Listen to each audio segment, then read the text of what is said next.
여러분 반갑습니다. 오늘부터 이제 모세 오경을 끝나고 이제 역사서에 이제 돌입할 겁니다.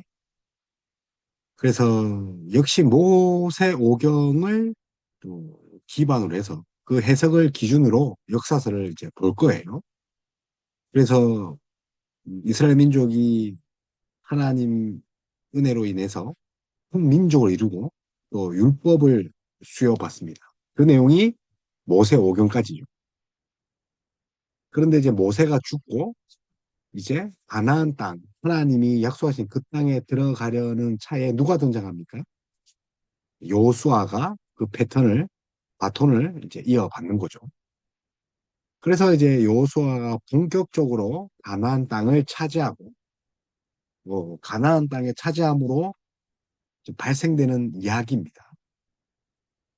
또 그 이야기 중에 하나님의 그 말씀을 또 경홀히 여기고 또 지키지 않음에 따라서 하나님이 또 그들을 벌하시고 그래서 포로가 되고 또다시 하나님께 나아가서 자유를 얻었는데 범죄함으로 또 포로가 되고 그럼에도 불구하고 하나님은 끝까지 이스라엘 왕입니다. 그래서 힘들 때 부르짖었을 때 하나님이 회복시키는 은혜로 이 역사서를 쭉 흘러줍니다. 그래서 포로가 되어서 잡혀가도 이스라엘 민족의 왕은 여전히 여호와 하나님 그리고 또 그들을 구원하시고 열방을 다스리는 특히 열방을 다스린다가 이제 에스더서에 있죠. 에스더서는 뭐 하나님이란 용어가 나오지 않아서 굳이 성경이라 할 수 있느냐라고 하지만 그 불임절 사건도 에스더의 그 사건에 의해서 이제 만들어집니다. 그래서 이제 하나님의 구원 역사, 또 열방을 다스리는 역사 그것이 바로 역사서입니다. 그래서 역사서를 통해서 하나님께서 어떻게 이스라엘 민족을 구원시켜가고 또 하나님 나라를 이루는지를 봐야 되는 거죠.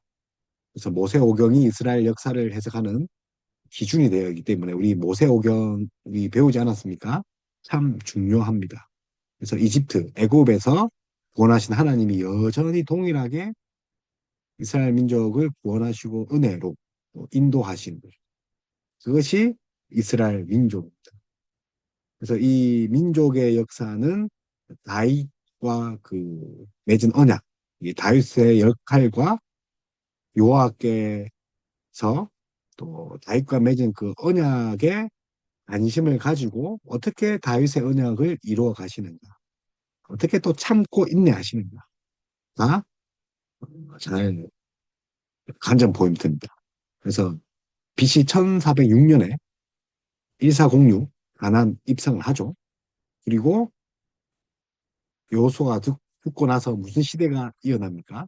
사사 시대가 이어집니다. 그렇게 쭉 흘러서 사울과 다윗, 솔로몬, 그리고 유다가 멸망하고 그 포로 시대가 도래합니다. 그리고 에스라 때 기한을 하고 또 느헤미야의 또 성전 재건까지가 역사서입니다. 그럼 역사서를 통해서 우리가 하나님 구원의 은혜, 하나님 아버지의 그 사랑을 정말 깊이 연구하고 깨달았으면 좋겠습니다. 그것이 또 우리의 삶이 또 적용되어야 되지 않습니까? 그래서 함께 한번 나눠보도록 하겠습니다. 그래서 우리가 지금 보는 게 바이블 키입니다. 그죠? 바이블 키. 그래서 음, 역사서 이제 시작하게 됩니다. 우리가 지난 시간에 이제 모세 오경을 배웠죠. 창세기, 출애굽기, 레위기, 민수기, 신명기 이렇게 5건의 모세 오경을 배웠는데 이번 주는 역사서입니다. 역사서는 어떤 책이 있습니까? 여호수아, 그리고 사사기, 룻기, 사무엘 상하, 열왕기 상하, 역대 상하, 에스라, 느헤미야, 에스더가 있습니다. 이것이 이제 역사서죠. 그래서 이제 보면 음, 이제 여호수아서가 보이죠? 여호수아서. 여호수아서는 하나님 나라의 영토의 확보입니다. 전쟁을 하죠, 전쟁. 하나님 나라의 영토를 확보하는 거죠. 가나안 땅이죠. 하나님이 약속한 땅이죠. 그래서 가나안 땅의 정복과 분배입니다. 하나님 땅을 정복하고 분배하는 거죠. 그리고 사사기, 사사시대를 하죠. 이스라엘 민족을 심판합니다. 왜요? 말씀대로 안 사니까. 그랬더니 그들이 부르짖습니다. 하나님 죄송합니다. 그래서 사사를 보냅니다. 그랬더니 또 범죄합니다. 살만합니다. 배가 부르고 등 따시니까 또 범죄합니다.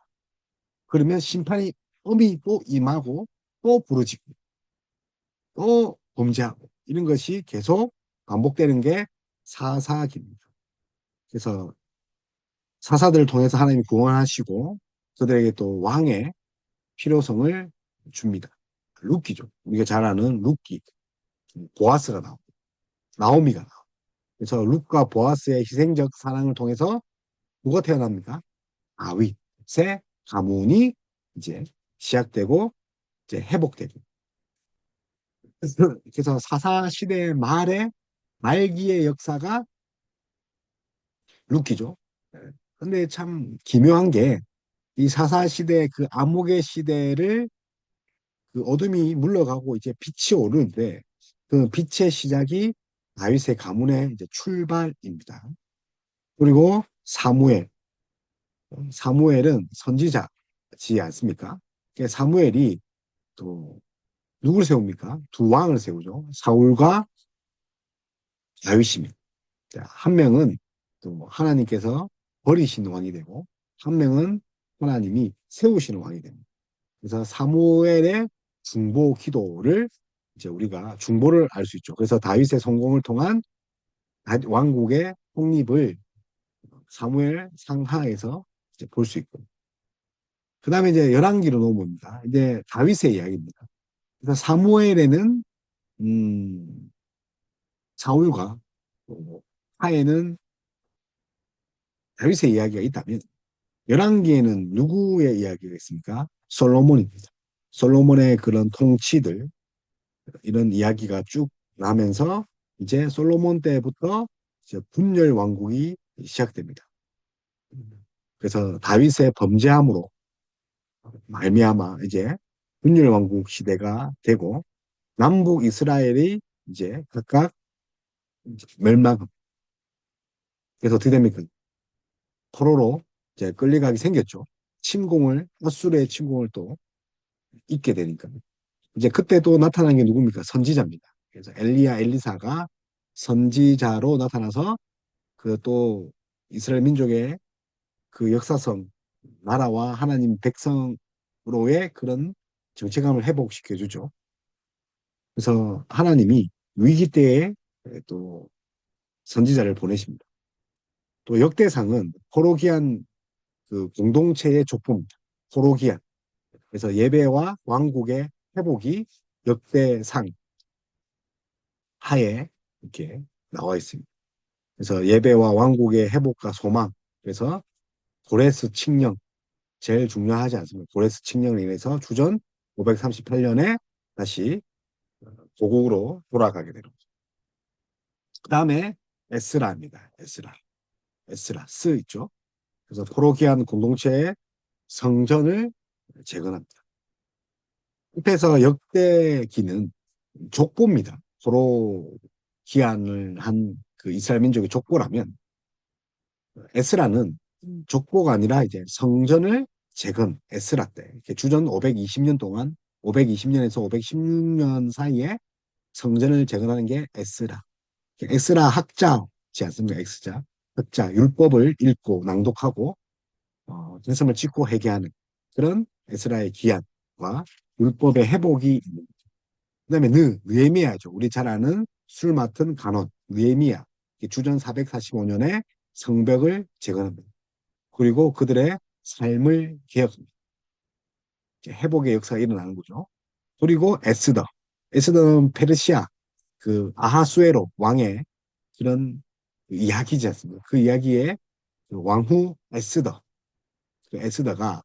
그 이스라엘 민족의 디아스포라, 그 흩어진 이스라엘 민족을 구원하고 그 구원한 절이 부임절입니다. 그래서 회복과 구원의 역사, 그럼에도 여전히 타락하고 있는 거죠. 그래서 역사서를 통해서 우리가 깨달아야 할 것은 하나님의 땅, 그 성취하는 과정을 유심하게 지켜보셔야 됩니다. 그런데 그들이 어떻게 이스라엘 백성들이 범죄하는지도 봐야 됩니다. 그래서 제9강 여호수아서, 조수아, 예수님의 이름이죠. 예수님의 그 히브리적 구약의 이름입니다. 그래서 연대를 보면 가나안 입성을 합니다. BC 1406년에 입성을 하죠. 모세는 죽고 가나안 입성을 합니다. 그래서 가나안 정복 전쟁, 하나님 나라의 땅을 회복하는 것, 정복 전쟁. 근데 이 전쟁은 누구에게 속한 겁니까? 여호와께 속한 전쟁이라고 하죠. 가나안 정복과 정착이죠. 그리고 BC 1375년에 이제 여호수아가 죽습니다. 여호수아가 죽고 이제 어떤 시대가 옵니까? 이제 사사시대. 1050년까지. BC 1050년까지 사사시대. 1375년에서 1050년. 대략 그 300년 가까이가 사사시대에 도래하게 됩니다. 그래서 그 당시에 또 많은 사사들을 보내서 하나님이 가나안 땅, 하나님이 주신 그 안식의 땅을 다시 회복시키는 역사가 있죠. 어쨌든 그 40년 동안 강야 생활을 했던 이스라엘 민족이 이제 안식의 땅, 거룩의 땅, 하나님 나라의 모형인 이 가나안 입성을 하는 그런 정복 전쟁을 이어갑니다. 그래서 하나님 나라의 영토가 주어진 것입니다. 단순한 땅이 아니라. 그래서 이것은 아브라함에게 약속하신 언약의 그 땅의 성취입니다. 프라미스 랜드, 언약의 땅이지 않습니까? 그래서 가시적으로 하나님 나라가 지정된 땅에서 이스라엘 나라는 세워지게 됩니다. 가시적으로 볼 때는. 그래서 구조를 보면 입성, 정복, 분배, 미래 이 네 단계로. 그래서 1장 1절에서 5장 12절까지 요단강 투하, 요단강을 건넙니다. 홍해 아닙니다. 모세는 홍해죠.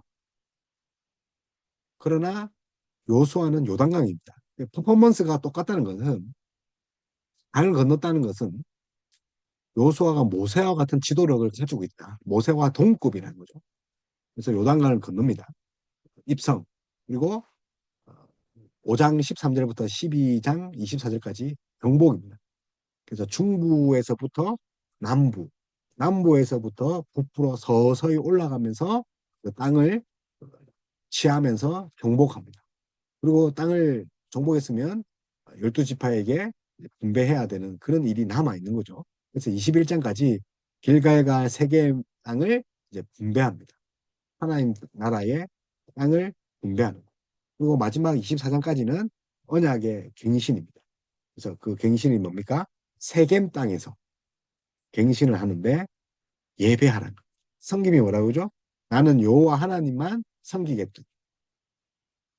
내 아들과 강 저편에 그런 이방신을 섬기지 않겠다는 거죠. 그래서 오직 하나님만 예배하겠다. 그게 24장 언약의 갱신입니다. 그래서 그 우리 이제 보면 그 입성이 있습니다. 입성이 보면 우리가 5장까지가 입성이라 했죠. 건너란데 이 1장에서는 가나안 정복에 대한 하나님의 명령이 있습니다. 그래서 요단을 건너야 한다. 근데 그 요단을 건널 때 무엇이 필요하냐면 믿음으로 순종하는 거죠. 모세는 그 홍해를 건널 때 이스라엘 민족이 불평하지 않습니다. 그런데 요수아 때의 그 이스라엘 민족들은 믿음으로 순종해야 죠. 그래야 그 땅에 갈 수 있으니까. 그러니까 하나님의 약속의 땅은 뭐부터 시작했습니까? 순종. 순종이 있다는 것은 무엇이 있다는 거죠? 그렇죠. 고난이 있다. 하나님 나라의 땅은 뭐부터 시작합니까? 이 고난으로 시작한다. 그래서 이제 1장 2절 이렇습니다. 내 종 모세가 죽었으니 이제 너는 이 모든 백성과 더불어 일어나 이 요단을 건너 내가 그들 곧 이스라엘 자손에게 주는 그 땅으로 가. 그리고 이제 2장에서는 뭐가 있습니까? 정복에 대한 확신을 주시죠. 그래서 여리고성에 12정탐꾼을 보내지만 하나님의 시각으로 본 정탐꾼이 두 정탐꾼밖에 없지 않습니까? 그래서 하나님이 그 땅을 취할 수 있도록 눈을 열어 주십니다. 물론 그들이 이제 메뚜기 떼와 같다. 우리는 밥이다. 뭐 이렇게 봤기 때문에 하나님이 결국은 가나안 땅에서 정복의 실패의 맛을 보기도 합니다. 그러나 분명한 것은 정복에 대한 확신을 두 정탐꾼을 통해서 주시게 됩니다. 그리고 이제 3장부터 5장까지는 이스라엘이 요단강을 이제 건너게 되는 거죠. 5장 가면 드디어 건넙니다. 그리고 이제 12장까지 약속의 땅에서 다시 백성을 성결케 하게 됩니다. 그래서 여호수아는 우리가 본 것처럼 가나안 땅에 들어가서 땅을 나눠주는 그런 정복과 분배가 여호수아서의 신, 정복과 분배. 근데 그 하기 전에 뭘 해야 됩니까? 짓어야 되죠. 굳이 표현하자면 정복보다는 분배에 더 명조를 줘야 되는데 그 시작이 바로 요단강을 건너는 것으로 약속의 땅으로 입성하는 것이 제일 먼저 나요. 그리고 분배된 땅에서 언약 갱신을 하고 미래의 하나님의 나라를 원곡해 할 준비를 합니다. 그것이 역사서의 시작입니다. 그것이 여호수아서고 그래서 건너라 입성하는 거죠. 그래서 그 가나안 정복에 대한 하나님의 명령인데 메뚜기 신드롬이 생길 수 있다는 거죠. 메뚜기 신드롬. 그럼에도 불구하고 누구의 말씀을 더 봐야 됩니까? 내 감정은 메뚜기의 신드롬이죠. 나는 메뚜기와 같다. 그들은 거인이다. 내 심정은 그런 거죠. 근데 누구를 더 의지해야 됩니까? 하나님을 의지해야 됩니다. 그래서 마음을 강하고 담대하게 이렇게 가져야 됩니다. 왜 그렇습니까? 하나님이 함께 하시니까. 그래서 모세의 율법 책대로 지켜 행하면 하나님께서 함께 하신다. 율법대로 말씀대로 행하면 두려워할 필요가 없게 되는 거죠. 그래서 말씀을 읽고 지키면 그리고 말씀을 읽고 행동하면 반드시 승리가 일어납니다. 그래서 결국은 하나님 말씀에 순종하는 것이 요단강 건너는 것이고 하나님 말씀에 순종해서 담대하는 것이 이 전투의 시작입니다. 그래서 열두 정탐꾼이죠. 그래서 그 두 정탐꾼이 어디에 숨습니까? 기생 라합에게 또 정보를 듣지만 또 정복에 대한 확신을 가지게 되죠. 그래서 기생 라합이 이스라엘 민족이 하나님과 함께하는 그런 전투를 벌였다는 것을 듣고 있죠. 그것이 이제 2장 24절입니다. 2장 24절에 보니까 이런 말이 있습니다. 또 여호수아에게 이르되 진실로 여호와께서 그 온 땅을 우리 손에 주셨으므로 그 땅의 모든 주민이 우리 앞에서 담담히 녹더이다. 그래서 하나님의 그 계획함, 놀라운 은혜를 주실 것을 이방인 기생 라합을 통해 듣게 됩니다. 그래서 홍해와 가나안 땅에서 행하신 기적들을 가나안 사람들이 다 듣고 담담히 녹았다. 하나님을 두려워했다. 그래서 이스라엘 민족 이 40년 역사가 결국은 헛된 것이 아니라는 거죠. 하나님이 함께하고 가나안 민족들이 두렵게 하는 그런 기초 작업을 시간입니다. 그래서 강렬 뺑뺑이 돈 것이 결코 헛된 일이 아니라는 거죠. 그래서 기생 라합은 이 두 정탐꾼에게 희망, 확신을 주는 매개체 역할을 하는 아주 중요한 사람입니다. 그래서 하나님을 두려워하는 자들이 지금 이스라엘 민족이라는 거죠. 그리고 이제 이 이스라엘이 요단강을 이제 건너는 장면이 3장부터.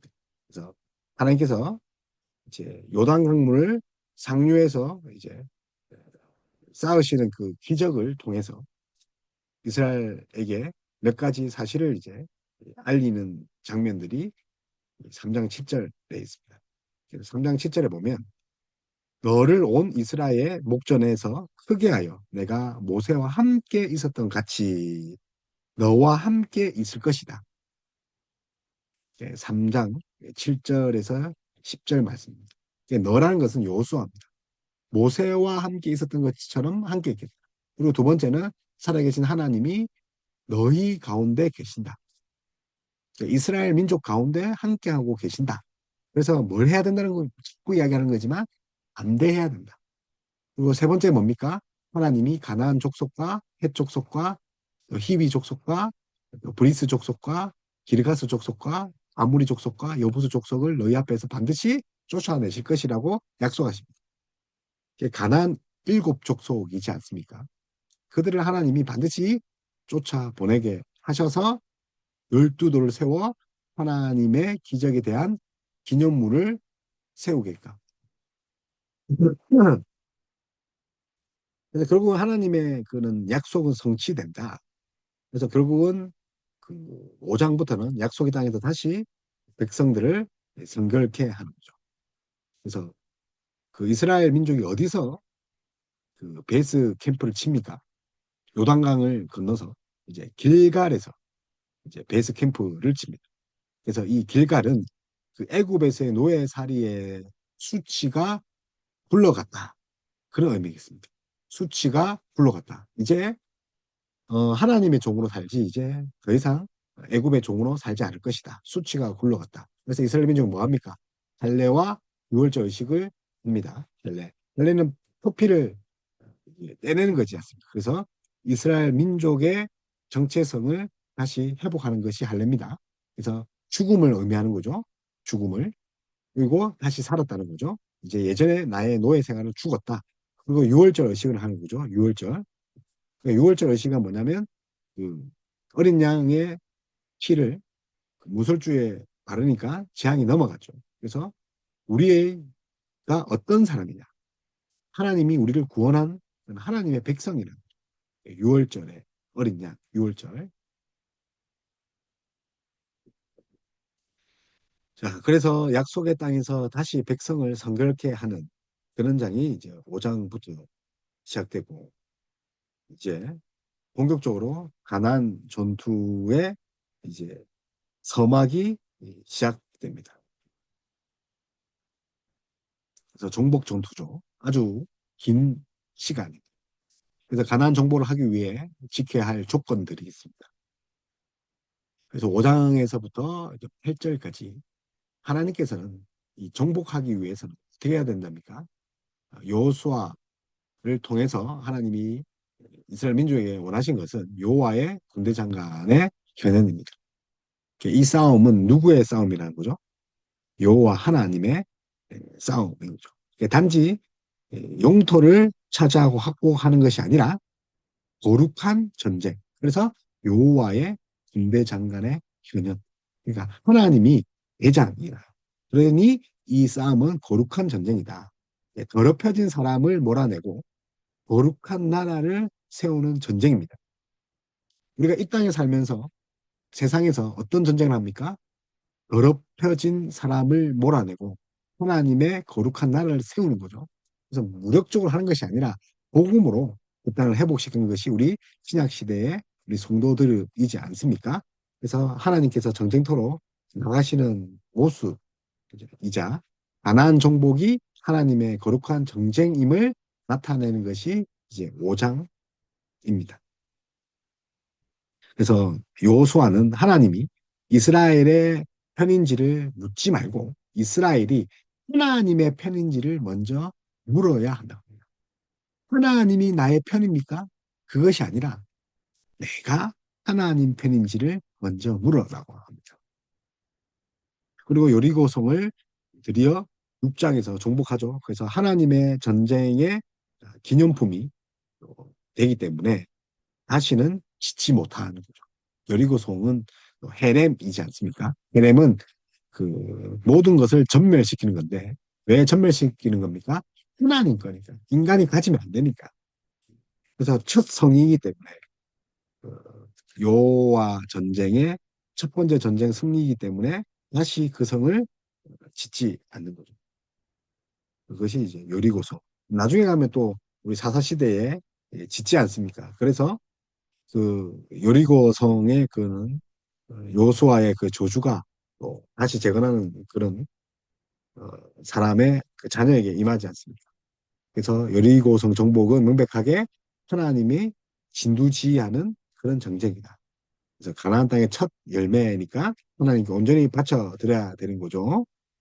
그래서 대신 우리가 기생나 그 가족들은 생명을 건지게 됩니다. 하나님의 백성에게 의탁했기 때문에 약속하신 대로 구원을 주죠. 표식을 받고 그들은 살아나고 라합은 또 예수님의 또 조상 계보가 되지 않습니까? 라합처럼 하나님의 이름을 믿고 항복하는 가나안 족속들은 또 어떻게 됩니까? 이스라엘의 일원이 되어서 하나님의 자녀가 됩니다.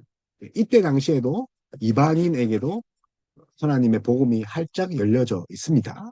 그래서 예수님은 이스라엘 혈통, 순수 혈통이 아니라 기생 라합의 혈통이라는 거죠. 그리고 이제 이스라엘의 불순종, 아간이 범죄를 합니다. 그래서 아간의 그런 범죄로 인해서 아이성 종복이 실패하게 되는 거죠. 그래서 아간 가족의 몰살, 또 아골 골짜기에 또 돌무더기 그 아간의 그 사건 때문입니다. 그래서 여리고 성은 하나님의 첫 승리이기 때문에 모든 전리품이 하나님 것인데 누가 훔쳤습니까? 이렇게 아간이 그 하나님 훔쳤기 때문에 여리고 성이 온전히 하나님께 바쳐지지 않는 그런 결과가 일어나요. 그래서 아이성을 정복하는 것이 실패돼요. 그래서 다시 또 8장부터는 아이성을 정복하는데 아간의 죄를 완전히 제거한 후에 합니다. 그러니까 하나님의 전쟁은 무슨 전쟁이래요? 거룩한 전쟁이에요. 그래서 마침내 정복하게 되고 그 전리품이 이스라엘 이제 민족에게 나누어지게 되는 거죠. 그래서 아이성 입구에 쌓인 그 돌무더기는 역시 하나님의 구원의 역사에 대한 기념물이게 되죠. 그래서 이 여리고성과 아이성 정복은 중부 지역입니다. 그래서 중부부터 남부 북부에 가는데 첫 이제 요충지가 중부입니다. 그리고 이제 언약을 다시 새롭게 이제 하는 거죠. 8장 30절부터 35절. 그래서 모세의 명령에 따라서 에발산, 또 그리심, 저주와 축복, 율법을 용독하게 됩니다. 그래서 하나님의 말씀을 지킬 것을 다시 다짐합니다. 왜요? 하나님이 승리를 주셨기 때문에. 그래서 1장에서 하나님 말씀대로 전쟁을 치를 것을 맹세했는데 그것을 전쟁 중에 다시 새롭게 또 갱신하고 새롭게 하나님의 언약을 새롭게 한다. 에발산에 세워진 단은 역시 하나님의 기념물이 됩니다. 그리고 언약을 새롭게 한 다음에 이제 뭐가 됩니까? 이제 정복을 계속하게 되는데 이제 가나안 정복이 본격적으로 이루어지는 게 이제 9장부터 11장. 그래서 기브온 족속의 또 항복을 얻어내고 그리고 남부 지방을 이제 점령하러 갑니다. 그리고 남부 지방을 이제 전복하는 것이 이제 첫 번째 도전입니다. 첫 번째 도전. 그래서 10장부터죠. 그래서 예루살렘의 아도니 세덱 왕, 아도니 세덱 왕과 또 동맹한 군대의 정복, 또 마케다 굴 입구에 쌓인 돌무더기가 기념이 됩니다. 그래서 기브온 전투, 앞에서 펼쳤던 기브온 전투에서 태양이 머무는 기적을 통해 하나님이 도우시죠. 그래서 기브온 족속의 승복. 그리고 이제 북부 지방으로 이제 행하는데 이것은 두 번째 도전입니다. 그래서 하솔왕, 하솔왕 야빈과 동맹한 군대의 와의 그런 전투에서 또 이기게 됩니다. 그리고 마침내 이제 가나안 정복하는 그런 이야기를 쭉 요약한 것이 11장, 12장입니다. 그래서 이스라엘이 그토록 두려워했던 그 거인 작손, 연악 자손을 포함한 가나안 일곱 족속을 정복한 내용들, 모세와 여호수아 때에 정복한 모든 땅에 대한 기록들이 12장까지 그렇게 이어집니다. 그래서 밑에서 그 에돔 지방에서부터 모압을 거쳐 길르앗, 바산까지 쭉 올라오는 그런 정복 종전입니다. 자, 이제 보이죠? 예, 여기 보면 여기에 이제 요쪽 지역 지금 에돔 있는 지역 에돔 그리고 이제 여리고 또 기브온 보이죠? 기브온 그리고 이제 1차적으로 도전한 땅입니다. 땅이고 2차적으로 이제 여기 이제 요단강을 건너서 이제 바산, 하솔 그리고 이 지역입니다. 이 지역을 두 번째로 이렇게 도전하는 지역입니다. 그래서 이 지역 전체가 이스라엘 민족의 가나안 정복 영토가 되는 거죠. 그래서 결국은 땅을 정복해서가 이제 분배하는 거죠. 그래서 요수아의 핵심인 장이 13장 붙습니다. 그래서 각 지파들에게 땅을 분배하는 이야기입니다. 그래서 지도에 보면 이렇게 우리가 앞에 있는 지도처럼 땅을 이렇게 이 땅들을 어, 분배하는 거죠. 그래서 길갈, 세겜에서 분배합니다. 그래서 각 지파들에게 분배를 하고 하나님의 공의로운 통치와 용서의 상징인 도피성을 이제 일죠. 살인을 저지러도 도피성에 숨으면 그 자를 처벌할 수 없게끔만. 그래서 왜 살인자를 살려줄까? 그런 말이 아니라 하나님 그런 살인자 죄인들도 사랑하신다는 살 길을 열어주시는 레위 지파에서 주어진 성읍들이 이제 21장 1절에서 42절이고 또 21장 마지막에는 정복과 정착에 대한 기사들에 대한 결론이 있습니다. 그래서 각 지파들 A 보면 각 지파들에 대한 분배죠. 그래서 므낫셋 반지파, 에브람 지파, 이제 요셉의 두 지파죠.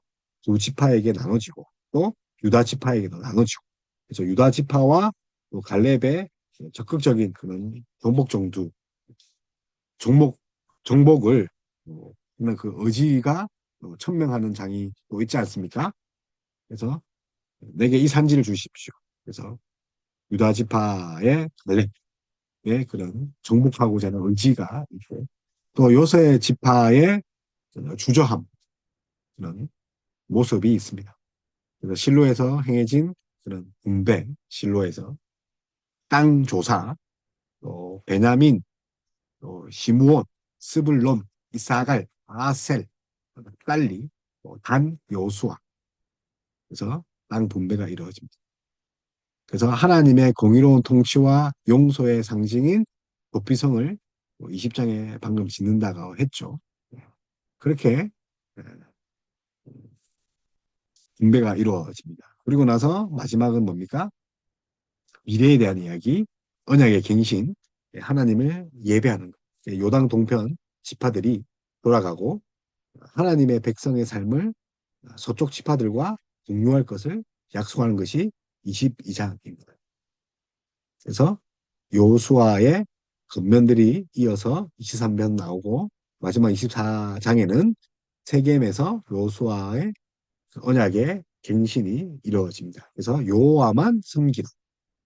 오직 나와 내 집은 여호와를 섬기노라. 그렇게 언약 갱신 하나님과 시내산에서 맺었던 그 하나님과의 그 이스라엘과의 언약을 재확인하는 그런 의식입니다.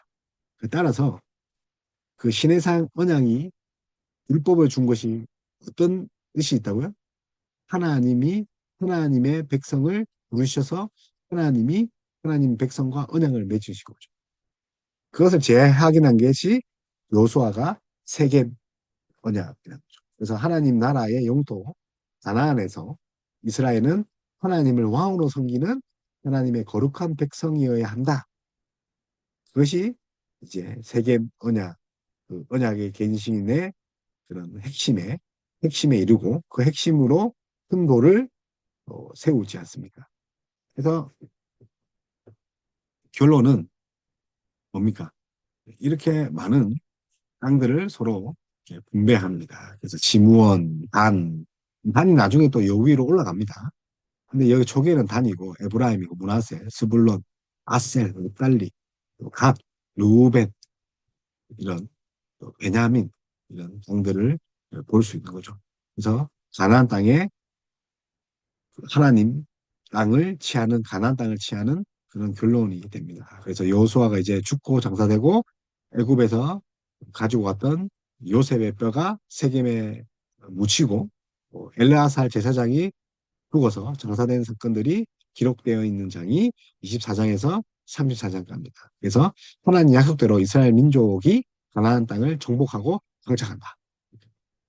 결론. 그래서 노아 시대 때 가나안 땅. 근데 이 가나안 땅이 신약 시대는 뭡니까? 하나님 나라를 상징하고 여호수아가 지도자였으면 신약 시대는 누가 지도자입니까? 예수님. 그래서 여호수아는 예수님의 예표죠. 가나안 땅은 하나님 나라의 예표고 또 이방 민족, 또 이스라엘 민족을 괴롭히죠. 그게 사탄만이죠. 영적 세력이고 율법에 순종하는 것. 신약 시장에는 말씀과 성령이라는 거죠. 결국은 진정한 왕은 누굽니까? 여호와 하나님이죠. 그래서 하나님 나라의 영토의 확장, 하나님 말씀을 순종하는 자가 얻을 수 있는 거죠. 그래서 이 전쟁은 철저하게 하나님의 말씀대로 하는 성전. 왕이신 하나님을 철저하게 의지하는 성전입니다. 우리의 인생도 성전, 거룩한 전쟁, 하나님 말씀에 순종하는 거룩한 전쟁이라는 거죠. 사기 이제 넘어가기 전에 여호수아입니다. 여러분의 진정한 그 왕은 누구십니까? 말하기는 그 여호수아를 이제 읽고 묵상하면서 나는 거룩한 전쟁을 하나님을 의지하여, 말씀을 의지하여 할 수 있는가를 한번 깊게 생각하는 저와 여러분 다 되었으면 좋겠습니다. 어, 지금까지 여호수아서 개간들을 함께 들어주신 여러분 정말 감사합니다. 꼭 여호수아서를 읽도가셔서 하나님 나라의 회복, 내 삶에 이루어지는 그런 역사가 있었으면 좋겠습니다. 감사합니다.